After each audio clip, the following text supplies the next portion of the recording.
राहुल गांधी यहाँ पर है, ये तेजस्वी यादव है और इसके ठीक बगल में जो आप बाइक देख रहे हैं, फोटो भी आपके स्क्रीन पे चल रहा होगा, पल्सर 220 बाइक है और इन्हीं का ये बाइक है और यहीं पर से ले गए थे। ये जो दुकान है टोटल 7 बाइक यहाँ से ले गया था, अलग अलग लोगों का। जी जी, गिरा पड़ा मिला है सब गाड़ी, और मेरा 220 अभी तक नहीं मिला।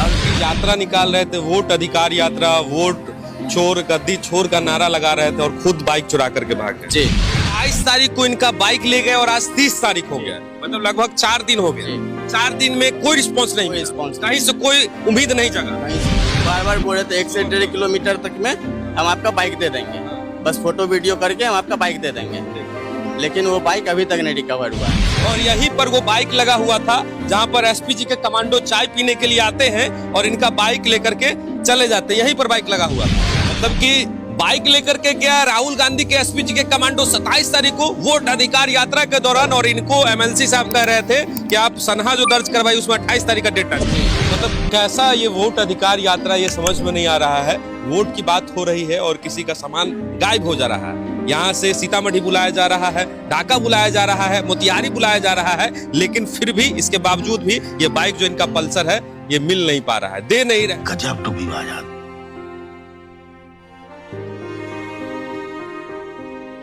सब भेंट है आप लोगों के लिए, जो हमारी महिलाएं हैं उनके लिए राहुल गांधी जी ने एक भेंट दिया है, वो हम आपको दे रहे हैं। हाँ, महिलाओं के लिए लो, ये नया एक साड़ी है माँ, ये हाँ ये हमारी तरफ से है, श्री राहुल गांधी जी की तरफ से है, तुम सब बहनों के लिए। हाँ भेंट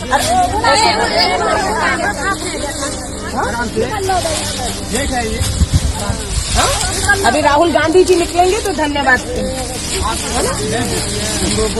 बिल्कुल बोल देंगे। और मैम क्षेत्र में एक्स्ट्रा काम कर सकते हैं, और भी क्षेत्र में करेंगे पूरा। और दो सबका हो गया।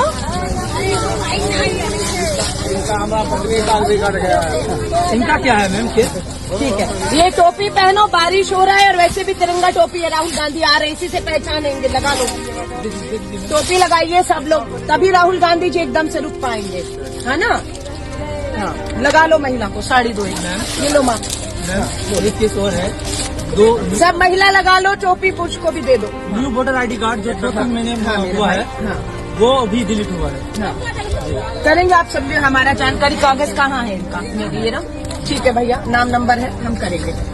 हाँ, थोड़ा आराम से बैठा दीजिएगा इनको, है ना। ये भी रखो, महिलाओं का है, बेटियों के काम आएगा, महिलाओं के लिए है ये। भेंट करेंगे इन लोग को लेके बच्चे नहीं, देखिए वो निकलेंगे, यहीं से रुकेंगे। अगर ये सब महिलाएं खड़ी रहेंगी, अभी काफिला निकलेगा, समझ आ जाएगा, सायरन बज रहा है, मीडिया आ गया, तो राहुल जी को अगर यहाँ खड़े होंगे तो मिल लेंगे। झंडा वंडा एक दे दो इनको, लहरा देंगे, वो रोक लेंगे, झंडा दे देंगे। हाँ? ये महिलाओं के लिए, बेटी महिला को दीजिएगा, घर की औरत को दीजिएगा, ये औरत के लिए है। हाँ, कोई घर की बेटी औरत को दे दीजिएगा, सबको हो गया।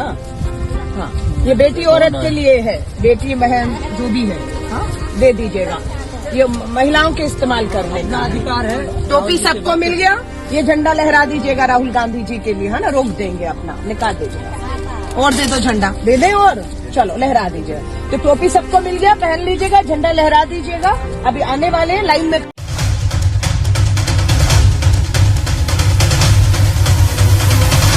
नमस्कार साथियों, 27 अगस्त दरभंगा का वोट अधिकार यात्रा, जिसमें राहुल गांधी जी, तेजस्वी यादव जी, पप्पू यादव जी और कई इंडी गठबंधन के नेता वोट अधिकार यात्रा को लेकर के चलते रहते हैं। लेकिन बीच में वहीं पर भाकपा माले के द्वारा एक कार्यक्रम आयोजित किया गया था, जिसमें कि सहारा के 13 करोड़ निवेशकों के भुगतान के लिए बड़े बड़े बोर्ड, बैनर, तख्तियां लेकर के वो खड़े थे, जिसमें वो लिखे रहते हैं कि 13 करोड़ सहारा के निवेशकों को राहुल गांधी से बहुत बड़ी आस है, वर्तमान सरकार सहारा को संरक्षण देना बंद करे।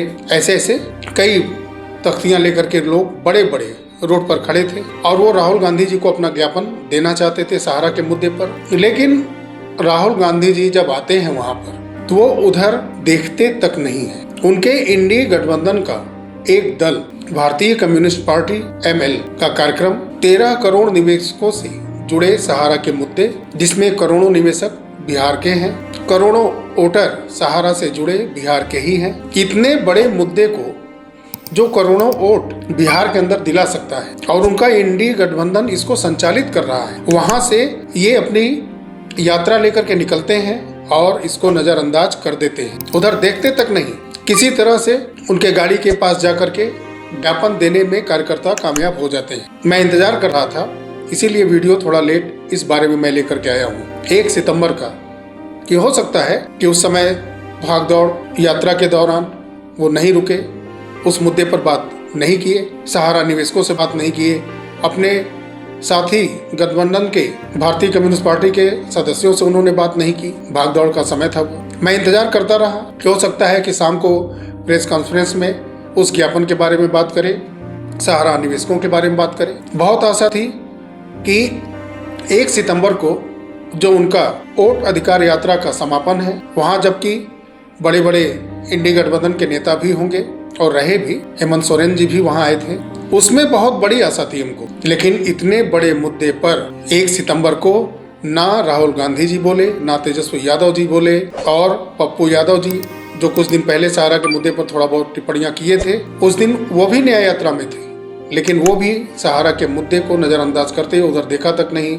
और वो यात्रा में चलते चली गए। तो 1 सितंबर को किसी ने भी सहारा के मुद्दों को टच नहीं किया, ज्ञापन मिलने के बाद भी। और वहां हेमंत सोरेन जी जब आए बोलने के लिए, तो मुझे बहुत उम्मीद थी कि जिस सहारा के मुद्दे पर वहां के लोकल संगठन के द्वारा जो सहारा की बातों को उठाते हैं, सहारा के इस बड़े मुद्दे पर वो वोटरों को अपने तरफ मोड़ने में कामयाब हुए। लोगों ने सत्ताधारी दल सेंट्रल गवर्नमेंट के अमित शाह जी के बात पर यकीन नहीं किया और हेमंत सोरेन जी की बात पर यकीन करते हुए सहारा के निवेशकों ने वोट दिया और झारखंड विधानसभा का चुनाव हेमंत सोरेन जी को जिताया। उन्होंने भी बिहार के उस 1 सितंबर के कार्यक्रम में सहारा जैसे सबसे बड़े प्रमुख मुद्दे को भी टच नहीं किया, जबकि उनको ही बोलना चाहिए था कि मैंने सहारा के निवेशकों के लिए झारखंड में इतना इतना किया। अगर बिहार में आप सरकार इंडी गठबंधन के चुनते हैं तो यहाँ भी सहारा के निवेशकों के लिए यहाँ की सरकार करेगी, वही कम से कम बोल दिए होते, क्योंकि मौका बहुत अच्छा था। करोड़ों लोगों की निगाहें वहां पर। ये अलग बात है कि चुनावी सभाओं के दौरान सहारा के निवेशकों को पैसा देने की बात हुई थी, मुकदमों में, सरकारी कार्रवाइयों में उलझाने की बात नहीं हुई थी। ये हुआ था कि संपत्तियों को नीलाम किया जाएगा। जो एजेंट निवेशक इंतजार करते करते आत्महत्या कर लिए या वो किसी वजह से ऐसी दुनिया में नहीं है, उनको मुआवजा देने की बात हुई थी। तो ऐसा कुछ हुआ तो नहीं, और वही फिर केस कोर्ट, इससे बढ़कर कुछ हुआ नहीं। पैसा देने की बात हुई थी, लेकिन पैसा किसी को मिला नहीं। सत्ता पा लिए, डीजीपी से कार्रवाई शुरू होती है, डीजीपी ने धमकी दी वहाँ के लोगों को, पूरे राज्य का कार्यालय बंद हो गया। अब तो सुनने में ये भी आ रहा है कि वहाँ के निवेशक बोल रहे हैं कि कुछ पेपर सही करा के कुछ निवेशक अपना भुगतान पोर्टल के माध्यम से थोड़ा बहुत पा लेते थे, उसमें भारी गिरावट आ गई, नहीं मिल पा रहा है। हालांकि जो चुनावी मंच से बोला गया था कि पैसे दिए जाएंगे, केस करने की बात, ताले लटकाने की बात, ये तो वर्षों से वर्तमान सरकार सेंट्रल गवर्नमेंट की भी करती आ रही। 2017 में ईडी ने मनी लॉन्ड्रिंग का केस सहारा पर दर्ज किया। 2015 में सहारा इंडिया फाइनेंशियल कॉर्पोरेशन लिमिटेड का लाइसेंस भी रद्द किया। ईडी यूनिट ने ही कलकत्ता में गिरफ्तारी की है। ईडी यूनिट ने ही लखनऊ में कमांड कार्यालय पर छापेमारी भी की है। वहां से 3 करोड़ के लगभग कैश, कई महत्वपूर्ण दस्तावेज, पेन ड्राइव, कंप्यूटर्स के कई ऐसे डाटा वो ले भी गई। कार्रवाई लगातार कर रही है और वो प्रेस रिलीज करके जारी भी कर रही है। तो पैसा झारखंड में नहीं मिला, कार्रवाई वो भी किए, उसी तरह से किए जैसे सेंट्रल गवर्नमेंट लगातार करती आ रही। 2024 के लोकसभा चुनाव में सुरजीत जी हैं बिहार से ही, उनका यूट्यूब चैनल है workervoice.in और वो सहारा से जुड़े मुद्दे काफी वर्षों से उठा रहे हैं। उनको पैसा दिलाने के लिए वो प्रयासरत हैं और उसी प्रयास में वो बहुत ही भीड़ में तेजस्वी यादव जी को ज्ञापन देते हैं, किसी तरह से अपनी बात पहुंचाने में कामयाब हो जाते हैं, बहुत भीड़ भरे स्थिति के बावजूद भी। राहुल गांधी जी मेल के माध्यम से शिकायतों को अपने पास लोगों से मांगते हैं। उसमें भी सुरजीत जी ने, जहाँ तक मुझे याद है, कि मेल के माध्यम से ये सारी जो सहारा निवेशकों के हित से जुड़े मुद्दे हैं, जो गड़बड़ियाँ की गई थी, पूरा डाटा मेल किया गया था राहुल गांधी जी को भी सुरजीत जी के द्वारा। दिल्ली में वो आम आदमी पार्टी के किसी नेता से भी मिले थे, शायद संजय सिंह जी से, एग्जैक्ट याद नहीं आ रहा है, लेकिन मिले थे जरूर। उनको भी सारा डिटेल दिया था, आश्वासन भी उधर से मिला था। ये 3 बड़े नेता उनकी टच में आए थे और इनको सहारा का पूरा डाटा इन्होंने दिया था, पूरा ब्यौरेवार दिया था। जहाँ तक मुझे याद है, सुरजीत जी ने इतना बड़ा काम किया था और वो बहुत पुराने यूट्यूबर साथी हैं जो कि सहारा से जुड़े मुद्दे को उठाते आ रहे हैं, निवेशकों को जागरूक करते आ रहे हैं। बहुत ही नेक काम वो इस मामले में करते आ रहे हैं। लेकिन इन 3 बड़े नेताओं ने कोई भी रिप्लाई नहीं दिया, जबकि उस समय चुनावी मंच से इनको खुल करके बोलना चाहिए, जिक्र करना चाहिए, सुरजीत जी का जिक्र करना चाहिए कि उन्होंने पूरा डाटा दिया है और मैं सहारा के निवेशकों को सरकार बनते ही पैसा दूंगा। कम से कम इतना तो बोला जा सकता था, लेकिन किसी बड़े नेता ने उनके लाख प्रयास करने के बावजूद भी कुछ भी नहीं बोला। और इस समय वर्तमान में दरभंगा से उनकी यात्रा गुजर गई, किसी नेता ने उधर देखा तक नहीं। ज्ञापन तो ले लिया लेकिन कुछ बोला नहीं। 2006-07 से रियल एस्टेट और हाउसिंग का मामला चल रहा है। सरकार किसकी थी उस समय? यूपीए की, उसमें कांग्रेस के प्रधानमंत्री जी थे। 2008 में बिल्कुल ओपन हो गया ये मामला। रिजर्व बैंक ऑफ इंडिया की तरफ से सहारा इंडिया फाइनेंशियल कॉर्पोरेशन की लाइसेंस को होल्ड किया जाता है। रियल एस्टेट और हाउसिंग के लाइसेंस रिजेक्ट किए जाते हैं और उनका पैसा वापस करने का निर्देश रिजर्व बैंक ऑफ इंडिया की तरफ से दिया जाता है। सरकार यूपीए की थी उस समय। मामला संभलता नहीं है, पैसा वापस मिलता नहीं है। ओएफसीडी जैसा प्लान उस समय रन कर रहा था सहारा का। पैसा देने की बजाय क्यूसॉप और सोसाइटीज जैसी कंपनियों का इस्तेमाल किया जा रहा था। सरकार किसकी थी? क्यों नहीं कंट्रोल किया उस समय? इतनी बड़ी सहारा की कंपनी, लाइसेंस किसके समय मिला था? पहले जब ये मामला भ्रष्टाचार का आ गया था कि सहारा गलत तरीके से इन्वेस्ट पैसा कराई है और ऑब्सोल्यूट फुली कन्वर्टेबल डिबेंचर में पैसा लोगों का फंसाते जा रही है। आरबीआई के आदेश के बावजूद ही पैसा जमा कराना बंद नहीं हुआ, रियल एस्टेट और हाउसिंग का पैसा वापस करना शुरू नहीं हुआ। फिर मामला ये कोर्ट में पहुंच जाता है, जबकि वर्तमान सरकार उस समय कुछ नहीं करती है। कोर्ट आदेशित करता है उस समय रियल एस्टेट और हाउसिंग का पैसा 15% ब्याज के साथ दिया जाए, लेकिन सहारा के ऊपर भरोसा नहीं किया जाता क्योंकि 2008 से 12 के बीच में वो उस तरीके से भुगतान करने में कामयाब नहीं हुआ। क्यूसॉप और सोसाइटीज में सिर्फ लोगों के बांड को ज्यादातर कन्वर्जन करने का खेल जारी रहा। तो साथियों, मेरा ये कहना है कि जब कोर्ट से आदेश हुआ भुगतान करने के लिए और 25,000 करोड़ रुपए जो उस समय जमा कराया गया था इन 2 रियल एस्टेट और हाउसिंग के प्लान में, सहारा इतना विश्वास खो चुकी थी उस समय कि कोर्ट सहारा कार्यालय से भुगतान न करने के ऑर्डर को कायम रखता है और सेबी के पास धन जमा करके सेबी के जरिए भुगतान करने के लिए कहता है। जो वर्तमान परिदृश्य है कि सेबी हो या जितनी भी संवैधानिक संस्थाएं हैं, आज के परिदृश्य में ये कहा जाता है कि ये सारी संवैधानिक संस्थाएं सरकार के अंदर में हैं, होती भी हैं। तो क्या उस समय नहीं थी? अगर उस समय सेबी सरकार के अधीन थी, रिजर्व बैंक ऑफ इंडिया सरकार के अधीन था, तो इन हाउसिंग और रियल एस्टेट के निवेशकों को पैसा उस समय सेबी देने में कामयाब क्यों नहीं हुई? 3 करोड़ निवेशक को ये पैसा वापस करना था, थोड़े मोड़े निवेशक नहीं थे। अगर इतने बड़े निवेशकों की संख्या अगर सहारा खड़ा नहीं कर पाई सेबी के सामने, उनका भुगतान वो नहीं करा पाया रियल एस्टेट और हाउसिंग का, तो उस समय की सरकार ने क्या कार्रवाई की सहारा पर? क्यों नहीं की कार्रवाई? ये इतना बड़ा भ्रष्टाचार घोटाला देश के आम गरीब जनता के साथ जो हुआ, तो उस समय की सरकार ने देश की गरीब, पिछड़े, अति पिछड़े, दलित, शोषित, वंचित, ठेले खुमचे वाले, फावड़े चलाने वाले, पीठ पर वजनी चीज लेकर के ढो ढो कर किसी तरह पैसा कमाने वाले आम जनता के लिए, मध्यम वर्गीय बिजनेसमैन की जो पैसा सहारा में निवेश किया गया था उनके द्वारा, तो ऐसे लोगों के हितों की रक्षा के लिए उस समय सरकार ने एक अलग से पिटीशन कोर्ट के अंदर क्यों नहीं लगाया? ये बहुत बड़ा घोटाला है। 3 करोड़ निवेशक सहारा खड़ा करने में कामयाब ही नहीं है, तो ये पैसा किसको दिया जाए जब सेबी पैसा नहीं दे पाई? सेबी का एक आंकड़ा है और वो 2022 के 31 मार्च तक 138.7 करोड़ रुपए सिर्फ भुगतान कर पाई है। वो भी 2022 31 मार्च तक 17,000 के कुछ ऊपर निवेशकों को उन्होंने रियल एस्टेट और हाउसिंग के जो हैं सिर्फ उतने लोगों को पैसा दिया गया है। 2023 में सिर्फ 7 लाख रुपए का भुगतान किया गया था। सोचिए कि कहां 2012 और कहां 2022, 10 साल के अंदर 138.7 करोड़ रुपए सिर्फ भुगतान हो पाया। तो उस समय की सरकार 2012 में क्या की? सरकार तो मई 2014 में बदली ना। मामला 2006-7 से चल रहा था ना। क्या हुआ उस समय? 3 करोड़ निवेशक नहीं मिल रहे थे जिनका पैसा सहारा ने दिखाया था सेबी को और सुप्रीम कोर्ट को कि इन लोगों का पैसा जमा है। वो पहुंचे नहीं पैसा लेने के लिए।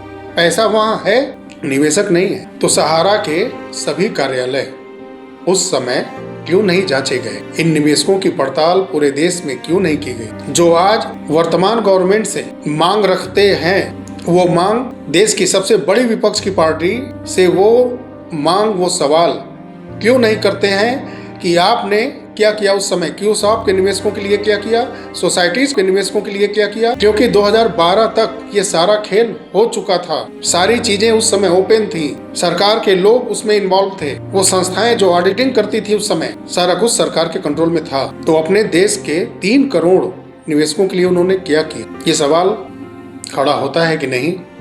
अपने से भी कुछ सोचिएगा कि जिससे आप अपेक्षा रखे हैं, जो सड़क के किनारे खड़े निवेशक को नजरअंदाज करके सीधे निकल जा रहा है। यूट्यूब के इतने बड़े प्लेटफॉर्म पर सुरजीत जी के द्वारा जो बातें रखी जाती हैं, गरीब निवेशकों के हित के लिए काम किया जाता है, उनके पूरे डाटा देने के बावजूद भी उसकी चर्चा तक कहीं नहीं की जाती। कोर्ट के ऑर्डर के बावजूद भी निवेशकों को पैसा नहीं मिल पाता उस समय। उससे आप अपेक्षा रखे हैं कि पैसा दिलाएगा। झारखंड में मिल गया ना पैसा। एजेंसियों की कार्रवाई होती रहेगी, गिरफ्तारियां भी होती रहेंगी, लेकिन मायने वो उतना नहीं रखता जितना कि त्वरित नीलामी हो और वो पैसा सीधे भुगतान के रूप में निवेशकों के पॉकेट में, उनके बैंक खातों में पहुंचे। वर्तमान सरकार पिनाक पानी मोहंती जी का केस जो कि 8 सितंबर को सुना जाना है, इस सरकार की देन है कि 5,000 करोड़ रुपए से थोड़ा बहुत ज्यादा इस समय कुछ निवेशकों के पास जो वाकई गरीब हैं, क्योंकि 50,000 के नीचे जो पैसा जमा किया है वो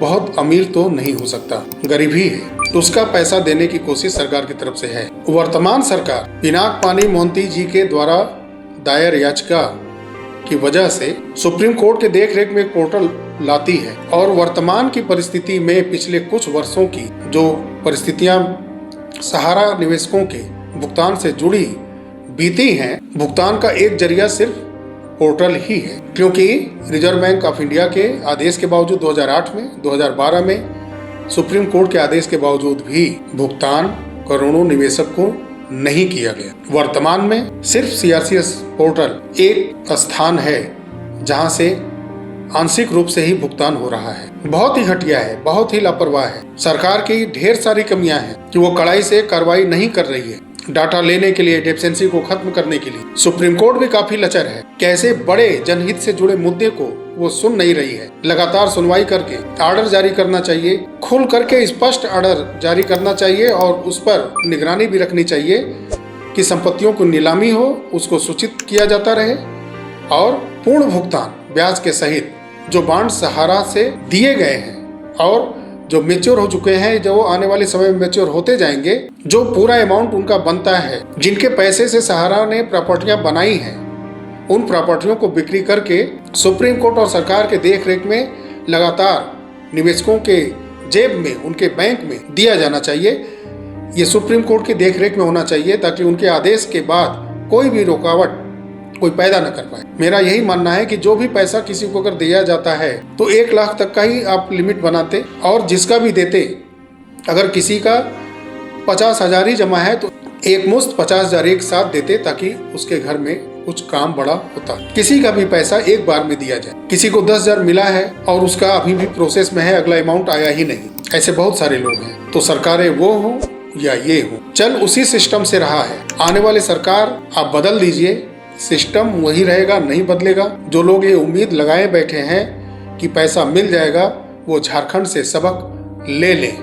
आप सरकार बदलिए, बिल्कुल बदलिए, उखाड़ करके फेंक दीजिए वर्तमान सरकार जो सत्ता में है इस समय केंद्र में या राज्य में, लेकिन सिस्टम बदलने वाला नहीं है। जो भुगतान मिल रहा है उस पर भी रोक हो जाएगा, ये सत्य मान के चलिए। ये तो डर डर के सरकार आइए लगा करके कुछ पैसा ला करके दे रही है, बस इसमें जो एजेंट लोगों की पिनाक पानी मोहंती केस में आइए है, अगर उस पर सुनवाई होती है और उस पर सुप्रीम कोर्ट अमल करके सरकार को दिशा निर्देश जारी करती है, कड़ी कार्रवाई करने की निर्देश जारी करती है, संपत्तियों को नीलाम करके पूरा भुगतान करना ब्याज के सहित के लिए आदेश जारी करती है, तब ये अगर सरकार उस समय की सरकार के समकक्ष में पीछे हटती है, तब ये सरकार पूर्णतया दोषी होगी। उसी तरह से जैसे उस समय की सरकार 3 करोड़ निवेशकों को खड़ा नहीं करवा पाई सहारा के तरफ से और कार्रवाई भी नहीं की, तो अगर आज सुप्रीम कोर्ट का इस तरह से अगर आदेश होता है, वर्तमान की सरकार उसको अमल में लेकर के नहीं आती है, उस तरह से भुगतान नहीं करती है, तब ये सरकार पूर्णतया दोषी है। दोषी तो है ही, क्योंकि स्वयं से कार्रवाई आगे बढ़ के नहीं की है। मैंने जो सहारा का पिछला रिकॉर्ड था, उस समय की जो सरकार थी, वर्तमान की जो सरकार है, दोनों का जो रवैया था भुगतान को लेकर के, आम सहारा के निवेशकों के प्रति उसका क्या बर्ताव था, दोनों सरकारों के रवैयों की समीक्षा आपसे मैंने की, आपके सामने रखी। और वोटर अधिकार यात्रा के दौरान आपने देखा होगा कि बाइक चोरी कर लिया गया। ये न्याय दिलाने वाले, वोटरों का अधिकार सुरक्षित करने वाले लोगों की बाइक चुरा करके ले जा रहे हैं। कई बाइक खेत खलिहानों में, नहर में पड़ी हुई मिली, जिसमें एक बाइक नहीं मिली। काफी वीडियो वायरल हुआ और एक कमेंट मैंने देखा कि एक ग्रामीण अंचल के पेट्रोल पंप पर 54,000 रुपए का पेट्रोल भराया गया और बिना पैसे दिए